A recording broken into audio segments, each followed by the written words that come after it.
రోజుల్లో ప్రకటించే ఛాన్స్ అంట. టీపీసీసీ కార్యవర్గం ఏర్పాటుపై కసరత్తు ఒక కొలిక్కి వచ్చినట్టు తెలుస్తుంది. 1-2 రోజుల్లో ప్రకటించే అవకాశం ఉంది.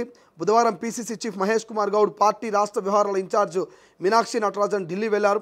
ఏఐసీసీ ప్రధాన కార్యదర్శి కేసీ వేణుగోపాల్తో భేటీ అయ్యారు. పీసీసీకి సంబంధించి పేర్ల జాబితాను అందజేయగా 3 కమిటీ ఎంపికపై చర్చించినట్టుగా తెలిసింది. సామాజిక వర్గాలు, జిల్లాలు, మహిళా కోటలు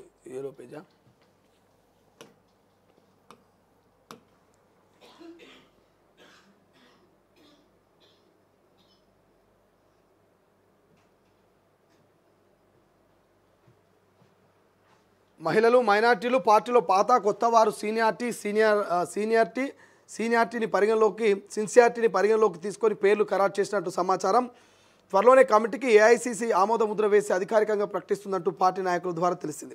ఇక జంబో కమిటీనే పీసీసీ చీఫ్గా మహేష్ కుమార్ గౌడ్ గత సెప్టెంబర్లో బాధ్యతలు స్వీకరించారు. అయితే ఇప్పటి వరకు కూడా పీసీసీ నియామకం కొలిక్కి రాలేదు. ఎప్పటికిప్పుడు కమిటీ వాయిదా పడుతూ వచ్చింది. ఎటకేలకు పీసీసీ కూర్పు పూర్తయింది. ఇక గత పీసీసీలో 122 మంది ప్రధాన కార్యదర్శులు, 57 మంది ఉపాధ్యక్షులు ఉన్నారు.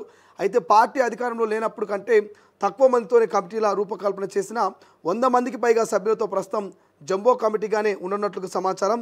కొత్తగా ప్రకటించబోయే కమిటీలో 4 వర్కింగ్ ప్రెసిడెంట్లు, 30 మంది ఉపాధ్యక్షులు, 70 మంది ప్రధాన కార్యదర్శులు ఉంటున్నారు. 5గురితో క్రమశిక్షణ కమిటీ, ఇక పిఏసీని మార్పు చేర్పుతో ఏర్పాటు చేయనున్నారు. అంతేకాకుండా కొత్తగా 10 మంది సూపర్ సీనియర్లతో పొలిటికల్ అడ్వైజరీ కమిటీని ఏర్పాటు చేస్తున్నారు.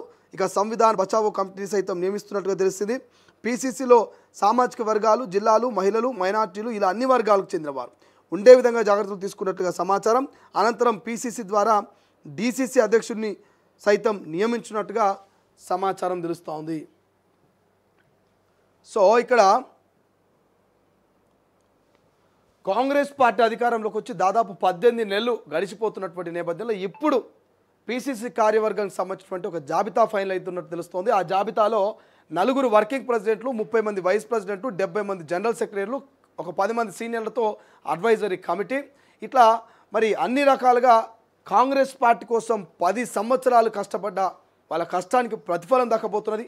ఆ 10 ఏళ్ల ప్రతిపక్షంలో అనేకమైనటువంటి కేసులు, జైలుకు పోయిర్రు, మరి జెండా మూసిర్రు, జైగొట్టిర్రు, అనేక అవమానాలు పడ్డరు, అనేక నిరసనలు తెలుపుతూ మరి అనేకమైనటువంటి నిందలు మోసిరు. ఆ కాంగ్రెస్ కార్యకర్తలకు ఇవాళ మరి రాష్ట్ర ప్రభుత్వం